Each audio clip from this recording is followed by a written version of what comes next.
الحمد لله نحمده ونستعينه ونستغفره ونؤمن به ونتوكل عليه ونعوذ بالله من شرور أنفسنا ومن سيئات أعمالنا من يهده الله فلا مضل له ومن يضلله فلا هادي له ونشهد أن لا إله إلا الله وحده لا شريك له ولا نظير له ولا مثل له ولا مثال له ونشهد أن سيدنا وسندنا وشفيعنا وشفيع أمرنا وحبيبنا وحبيب ربنا ومولانا محمدا عبده ورسوله أرسله الله إلى كافة للناس بشيرا ونذيرا وداعيا إلى الله بإذنه وسراجا منيرا أما بعد فأعوذ بالله من الشيطان الرجيم بسم الله الرحمن الرحيم أولئك على هدى من ربهم وأولئك هم المفلحون صدق اللہ۔ بزرگان محترم، برادران عزیز اور میری اسلامی بہنیں، اللہ تبارک و تعالی نے انسان کی جبلت اور فطرت ایسی رکھی ہے کہ انسان اپنی زندگی کی ہر حرکت و سکون میں کامیاب ہونا چاہتا ہے۔ کبھی ایسا نہیں ہوتا کہ انسان اپنے ہوش و حواس میں ہو اور وہ یہ چاہے کہ میں ناکام ہو جاؤں، ایسا ممکن نہیں ہے، بلکہ انسان اپنی زندگی کے ہر شعبے میں چاہتا ہے کہ میں کامیاب ہو جاؤں، میری کوششیں کامیاب ہوں، جو میرے اقوال ہوں وہ کامیاب، میرے افعال کامیاب، میرے اعمال کامیاب، میرے احوال کامیاب، گویا کہ جو بھی حرکت و سکون میرے وجود سے ظاہر ہو وہ کامیاب ہونی چاہیے، جس کو آج کی زبان میں سکسیس کہتے ہیں۔ پوری دنیا آج سکسیس کی جنگ لڑ رہی ہے، انفرادی زندگی ہو، اجتماعی زندگی ہو، خاندانی زندگی ہو، ریاستی زندگی ہو، بین الاقوامی زندگی ہو، ایک ہی دوڑ دھوپ ہے، اور وہ سکسیس اور کامیابی کی دوڑ دھوپ ہے کہ ہر انسان کامیاب ہونا چاہتا ہے۔ اور یہی وجہ ہے کہ انسان دنیا کے اندر جو کچھ کرتا ہے اس پر دو طرح کے لفظ اطلاق کیے جاتے ہیں، ایک کامیاب اور دوسرا ناکام۔ کامیاب کا مطلب یہ ہے کہ جس مقصد کے لیے وہ چیز بنائی گئی ہے، اگر وہ چیز اپنے مقصد اور غرض کے اندر استعمال ہو رہی ہے تو ہم کہتے ہیں کہ یہ کامیاب ہے اور بنانے والا اپنے مقصد میں کامیاب ہو گیا۔ اور اگر وہ چیز جس مقصد کے لیے، جس غرض کے لیے بنانے والے نے بنائی اور اس کے اندر وہ استعمال نہیں ہو رہی اور وہ مقصد پورا نہیں کر رہی، تو ساری دنیا کہتی کہ یہ ناکام ہے، بنانے والے کی کوشش ناکام ہو گئی۔ مثلا انسان گاڑی خریدتا ہے، گاڑی خریدنے کا مقصد اور غرض و غایت ایک جگہ سے دوسری جگہ سواری کرنا ہے، سہولت کے ساتھ اپنی منزل پہ پہنچنا ہے۔ اگر سواری اس کو اس کی منزل تک پہنچانے کے قابل نہیں ہے تو ہم یہ کہیں گے کہ یہ گاڑی ناکام ہے، اس لیے کہ اپنے مقصد میں استعمال نہیں ہو رہی، جس مقصد کے لیے خریدی تھی وہ مقصد پورا ہی نہیں ہو رہا۔ خریدنے والے نے ایک گائے خریدی تاکہ دودھ دے گی، دودھ کے ذریعے سے اپنی زندگی کے بقا کا سامان کروں گا، گائے بڑی خوبصورت ہے، صحت مند ہے، لیکن دودھ نہیں دیتی، تو گویا کہ یہ ناکام اور بیکار ہے، کیونکہ جس مقصد کے لیے گائے کو خریدا گیا تھا وہ مقصد پورا نہیں ہو رہا، تو اس کی ظاہری خوبصورتی ہمارے کسی کام کی نہیں ہے۔ تو گویا کہ دنیا کی کسی چیز کا بھی آپ جائزہ لے لیں، وہ چیز اگر اپنے مقصد کے اندر استعمال ہو رہی ہے، اپنی غرض و غایت کے اندر استعمال ہو رہی ہے، تو آپ کہتے ہیں کہ یہ چیز کامیاب ہے اور یہ کارآمد ہے، کیونکہ یہ اپنے مقصد و غرض میں استعمال ہو رہی ہے۔ بظاہر اگرچہ اس کی شکل و صورت کچھ بھی ہو، اپنے مقصد میں کامیاب ہے، گاڑی ہے لیکن چلتی ہے، آپ کو ایک جگہ سے دوسری جگہ پہنچا دیتی ہے، آپ اس کی ظاہری ڈینٹ پینٹ کو نہیں دیکھتے اور دیکھتے ہیں کہ نہیں بھائی چلتی کا نام گاڑی ہے، ہمارا کام تو ہو رہا ہے، اپنی مقصد تک پہنچ رہے ہیں، یاد کہا گیا۔ لیکن اگر خوبصورت گاڑی ہے، ظاہری طور پر ساری کی ساری آرائشیں اس کے اندر موجود ہے، لیکن وہ اس قابل نہیں ہے کہ ایک جگہ سے دوسری جگہ آپ کو لے کے جائے، تو آپ کو اس کی ظاہری خوبصورتی سے کوئی فائدہ نہیں۔ تو بالکل اسی طریقے سے انسان بھی دنیا کی ایک چیز ہے، اللہ تبارک و تعالی نے اس کو بھی کسی مقصد اور غرض کے تحت پیدا کیا ہے۔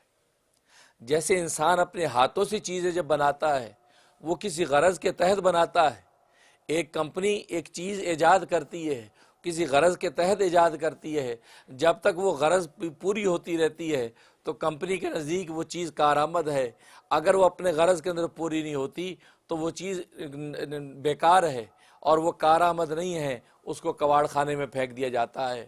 بالکل اسی طریقے سے اللہ تبارک و تعالی نے انسانوں کو پیدا کیا ہے، انسانوں کو بنایا ہے، تو انسانوں کے بنانے کا بھی کوئی ایک مقصد اور غرض و غایت ہے۔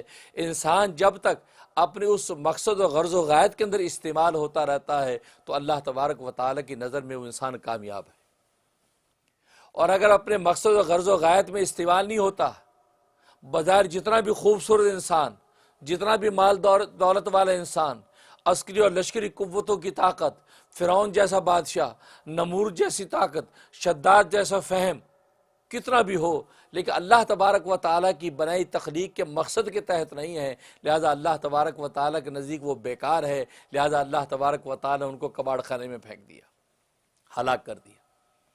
لیکن اگر اپنے مقصد میں استعمال ہو رہا ہے، بھلے وہ حبشہ کا کالا غلام ہو، بلال حبشی، کالے رنگ والا، موٹے ہونٹوں والا، پیلے دانتوں والا، حبشہ کا غلام، نہ اس کے پاس دولت، نہ ثروت، نہ بادشاہت، نہ طاقت، نہ حکومت، نہ وجاہت، لیکن چونکہ اپنے مقصد میں استعمال ہو رہا ہے، وہ اپنے پیدا کرنے والے کو پہچانتا ہے، یہ مرزوق اپنے راضی کے نغمے گاتا ہے، یہ مخلوق اپنے خالق کو پہچانتی ہے، یہ مملوک اپنے مالک کے لا الہ الا اللہ کے نعرے لگاتا ہے، چونکہ اپنے مقصد میں استعمال ہو رہا ہے، تو اللہ تبارک و تعالیٰ کے نزدیک اس بلال حبشی کی وہ قیمت اور قدر بن جاتی ہے کہ صحیح بخاری کی حدیث ہے، خود سرکار دو عالم صلی اللہ علیہ وسلم فرماتے ہیں کہ آج رات میں نے خواب دیکھا، میں نے آسمانوں کی سیر کی، مجھے اپنے آگے کسی کے چلنے کی آہٹ آئی، میں نے جبرائیل سے پوچھا، جبرائیل میرے آگے چلنے کی آہٹ کس کی ہے؟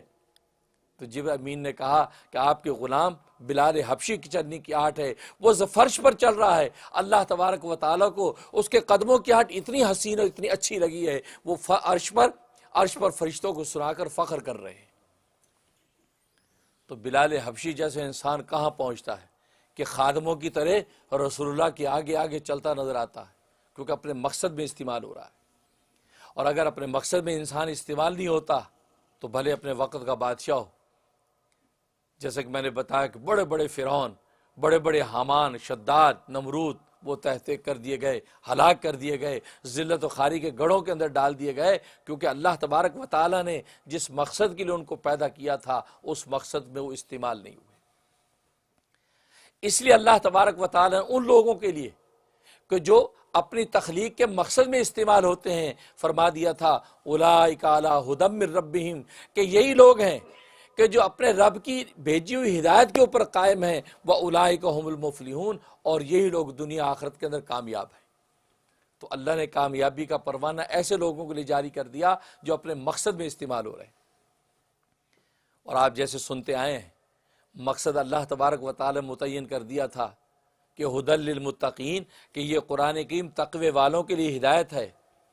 اب تقوی والے کون ہیں؟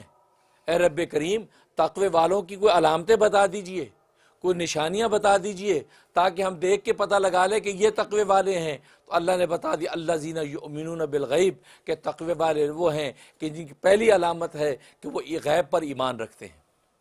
وہ آنکھوں کا مشاہدہ نہیں، دل کی سماعت نہیں، ناکوں کی شمامت نہیں، زبان کا ذائقہ نہیں، ہاتھ پیر کے احساس کے قائل نہیں ہیں، وہ غیب کے قائل ہیں کہ جب مخبر صادق ایک سچا بتانے والا ان کو خبر دے دیتا ہے، وہ پردہ غیب کی خبر دیتا ہے، یہ خواہش نہیں کرتے کہ اے رب کریم ہمیں پردہ غیب کے اندر کیا ہے ہمیں دکھا دیجئے، نہیں، وہ مخبر صادق پر ایسا ایمان و یقین رکھتے ہیں کہ اس کے کئی بات پر یقین لے آتے ہیں، اور وہ کہتے ہیں کہ ہاں ہم ایمان لاتے کہ جنت ہے، دوزخ ہے، آخرت ہے، حشر ہے، مرنے کے بعد زندہ ہونا ہے، حالانکہ آنکھوں سے دیکھا نہیں ہے، لیکن اس کے کہنے پر غیب پر ایمان لے آئے تو اللہ تبارک و تعالی ان کی قدر کر کے ان کو گویا کہ مفلحین کے اندر شامل کر دیتے۔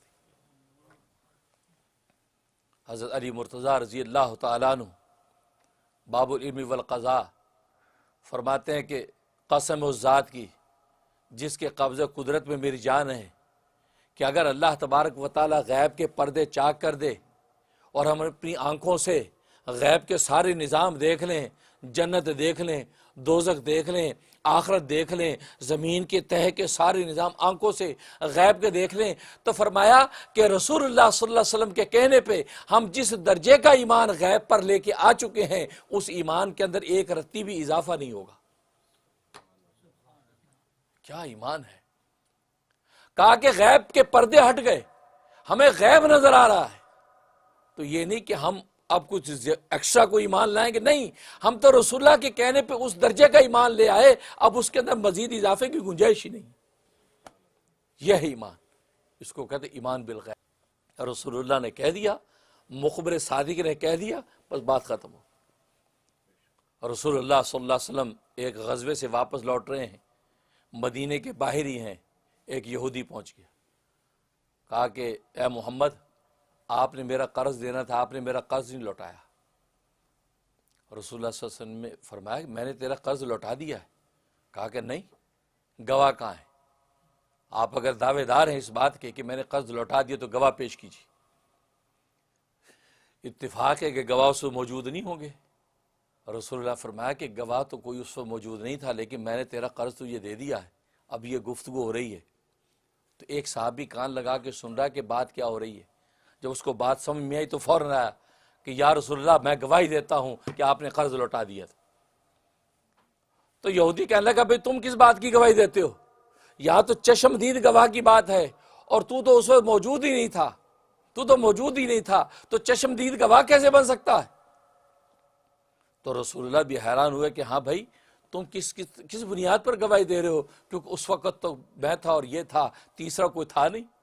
اللہ اکبر، یہ سننے والی بات ہے میرے دوستو۔ اس صحابی نے کہا اے رب کعبہ کی قسم، یا رسول اللہ اگر میں آنکھوں سے دیکھ لیتا تو شاید میں سوچتا کہ میری آنکھ نے دھوکہ کھایا ہے، لیکن محمد کی زبان نے جب کہہ دیا کہ میں نے قرض لوٹا دیا ہے، خدا کی قسم ہزاروں دفعہ گواہی دینے کو تیار ہوں کہ آپ نے یہودی کا قرض لوٹا دیا تھا، کیونکہ محمد کی زبان جھوٹ نہیں کہہ سکتی۔ اللہ اکبر، اللہ اکبر، محمد رسول اللہ، محمد کی زبان جھوٹ نہیں بول سکتی، اس لیے محمد نے کہہ دیا میں لوٹا دیا، فرمایا ہزار دفعہ گواہی دینے کو تیار ہوں کہ آپ نے قرض لوٹا دیا۔ اب گواہ تو ہوتے ہیں دو، یہاں ایک ہے۔ اللہ اکبر، اللہ اکبر۔ محبت بھی اپنا انعام دیتی ہے، ثمرہ دیتی ہے۔ اس نے محبت اور عشق کر کے دکھایا تو رسول اللہ نے کیا کہا، اے لوگوں سن لو، آج یہ جو شخص ہے یہ ایک گواہ ہے، لیکن اس نے ایک ایسے نقطے پر گواہی دی ہے، عشق و محبت کی ایسی کی گواہی دی ہے، اس ایک کو آج میں دو گواہوں کے برابر قرار دیتا ہوں۔ آج کے بعد یہ کسی بھی مقدمے میں گواہی دے گا یہ اکیلا دو کے برابر شمار ہوگا، اس کے ساتھ کسی دوسرے کی احتیاج ہی نہیں۔ نبی نے اس ایک گواہ کو دو کے برابر قرار دی تھی، کیونکہ اس نے گواہی ایسی دی تھی۔ یہ سنا ہے، یہودی خاموش ہو گیا، کہا کہ مان گئے۔ حقیقت یہ میرے دوست بزرگوں کہ صحابہ اکرام یہ فرماتے ہیں کہ آنکھوں سے اگر پردہ غیب ہٹ بھی جائے، آنکھوں سے دیکھ لیں، فرمایا کہ رسول اللہ کے کہنے پہ جو ایمان لے آئیں اب اس کے اندر اضافے کی کوئی گنجائش نہیں۔ اور آج ہماری حالت یہ ہے کہ جی ذرا دل کی تسلی کے لیے دیکھ لیتے تو اچھا تھا، اللہ میاں ذرا تھوڑا سا کر دے تو ٹھیک ہے، ہم کمزور لوگ ہیں، ہم زیادہ صبر نہیں ہوتا ہم سے، اللہ میاں ذرا اپنا تھوڑا سا معجزہ دکھا دیں تو کیا حرج ہے۔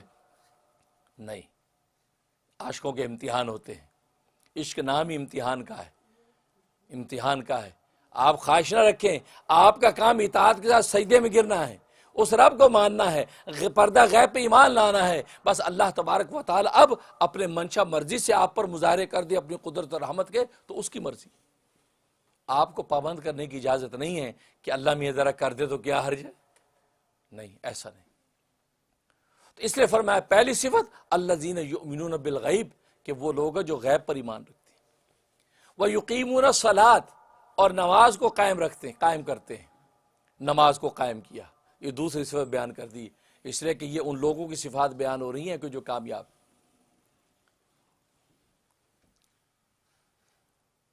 تو الذین یؤمنون بالغیب ویقیمون الصلاۃ ومما رزقناہم ینفقون، اور ہمارے دیے ہوئے رزق میں سے خرچ کرتے ہیں.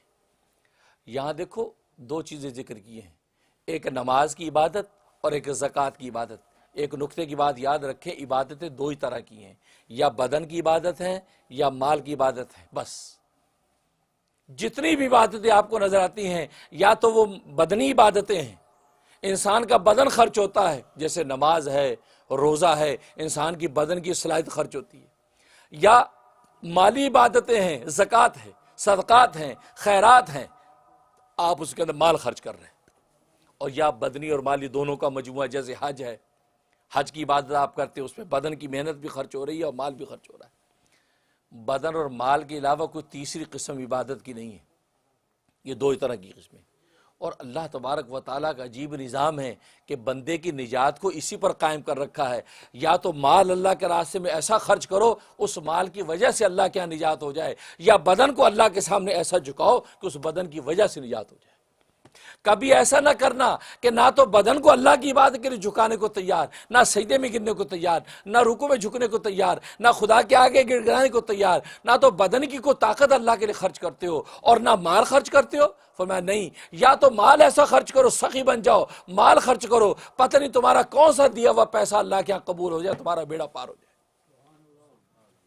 کتنے مالدار ایسے ہوں گے جو بحث مال کی وجہ سے بخشے جائیں گے. اس لیے حدیث میں آتا ہے کہ ایک شخص جو قرضے دیا کرتا تھا، لوگوں کو قرضے دیا کرتا تھا، اور واپس دینے میں بھی آسان اور واپس لینے میں بھی آسان. کہتے بھی لوٹا دو، جی ابھی نہیں ہے، چلو کوئی بات نہیں. وہ ٹلتا رہتا تھا. کبھی کسی کو معاف کر دیا، آپ بھی دے دو یار، بن جائے تو دے دینا یار. اس کا انتقال ہو گیا. حدیث میں آتا ہے کہ اللہ کے سامنے جب پیش ہوا تو اللہ تبارک و تعالیٰ نے پوچھا کہ تو کیا لے کے آیا ہے؟ اس نے کہا کہ میرے پاس تو کچھ بھی نہیں ہے، یہ ہے کہ بس بیوہ، کمزور، فقیر، مفلس مجھ سے مانگنے آتے تھے قرضے، میں قرضے دے دیا کرتا تھا، لیکن واپس لینے میں سختی نہیں کرتا تھا. کوئی دیتا لے لیتا، نہیں دیتا تو کوئی بات نہیں، معاف کر دیتا تھا. اللہ تبارک و تعالیٰ نے فرمایا معاف کرنے کا میں تجھ سے زیادہ حقدار ہوں. تو لوگوں کو معاف کرتا ہے خود اس کے باوجود تو خود کمزور ہے، اور میں تو مضبوط ہوں، میں تو سب سے قوی ہوں، آج میں تجھے بھی معاف کرتا ہوں. دیکھو مال کی وجہ سے بخشا گیا. لہٰذا یا تو مال اللہ کے راستے میں دیتے رہو یا جان لگاؤ، لیکن اگر نہ مال اللہ کے راستے میں نہ جان، نہ دمڑی جائے نہ چمڑی جائے، تو ایسے نہیں بنے گا.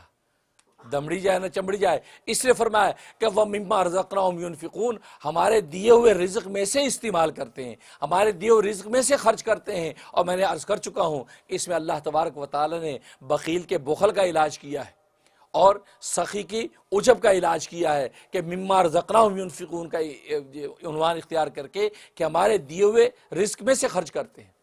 اور میں نے بتایا تھا مین کا لفظ کیا، من تبیزیہ، بعض تھوڑا سا حصہ، زیادہ نہیں مانگتے، تھوڑا سا حصہ مانگتے، تھوڑا سا حصہ آپ اللہ کے راستے میں خرچ کر دیجیے. اس لیے قرآن کریم میں جب صحابہ کرام نے پوچھا تھا کہ یسألونک ماذا ینفقون، اے اللہ کے رسول ہم کیا خرچ کریں اللہ کے راستے میں، تو اللہ تبارک و تعالی نے فرمایا قل العفو، ان کو کہہ دیجیے عفو کا مطلب ہے اپنی ضروریات پوری ہونے کے بعد جو بچ جائے وہ اللہ کے راستے میں دے دیا کرو. کتنا آسان نسخہ ہے. اور آج زکوٰۃ کا حکم آپ جانتے ہیں، زکوٰۃ 2.5% وہ بھی ہماری سیونگ میں سے، ہماری انکم میں سے نہیں ہے. انکم آپ کی 1 لاکھ انکم منتھلی ہے اور آپ کا خرچہ بھی 1 لاکھ منتھلی ہے، آپ پر کوئی زکوٰۃ نہیں. لیکن اگر آپ کی سیونگ ہے، بچ گیا، اس سیونگ میں سے بھی 2.5%،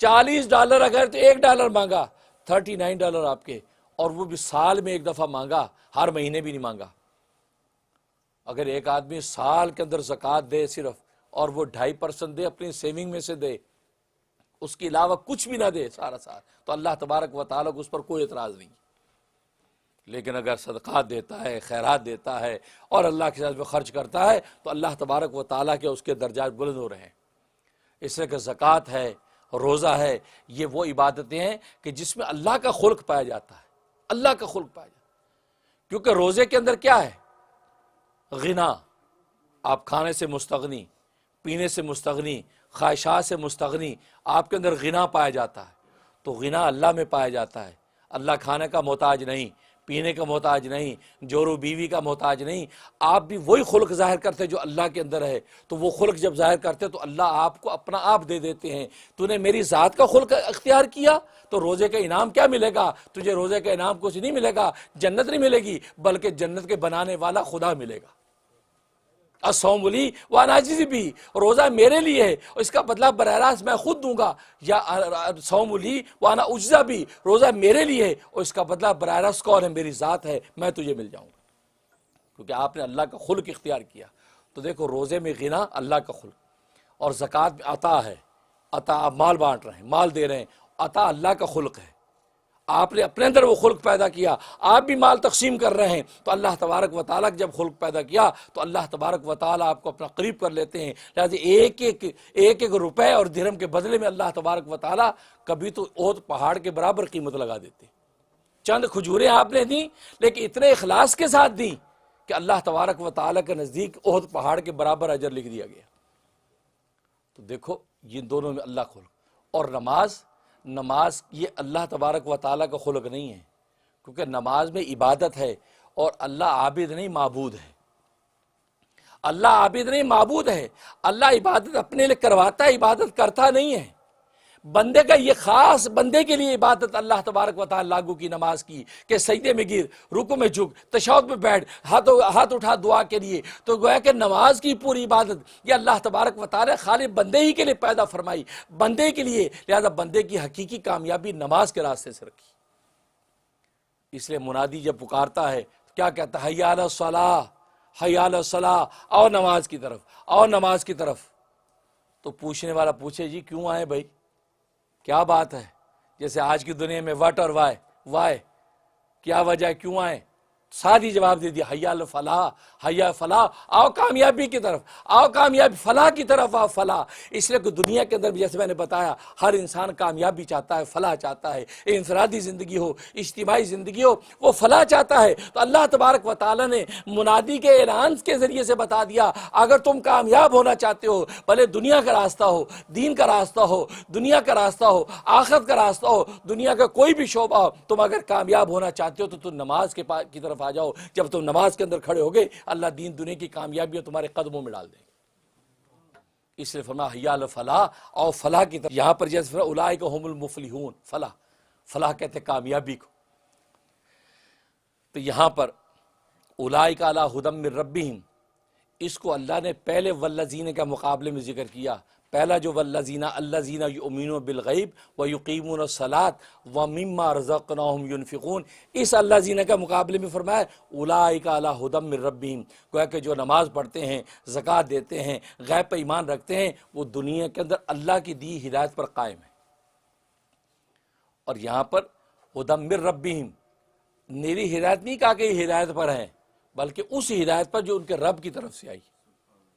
کیونکہ دنیا کے جتنے فرق باطل بھی یہ سمجھتا ہے میں ہدایت پر ہوں، دنیا کے جتنے مذاہب باطلہ ہیں وہ یہ سمجھتے ہیں ہمیں ہدایت پر ہیں، لیکن اللہ تبارک و تعالیٰ فرمایا نہیں، یہ نفس ہدایت پر تو ہوں گے لیکن میری بھیجی ہدایت پر نہیں ہیں۔ میری بھیجی ہدایت پر وہی ہیں کہ جو ایمان بالغیب رکھتے ہیں، جو نمازیں قائم کرتے ہیں، جو اللہ کے راستے میں زکوٰۃ اور صدقات دیتے ہیں، یہ میری بھیجی ہوئی ہدایت پر قائم ہے، اور جو کہ اصل ہدایت ہے۔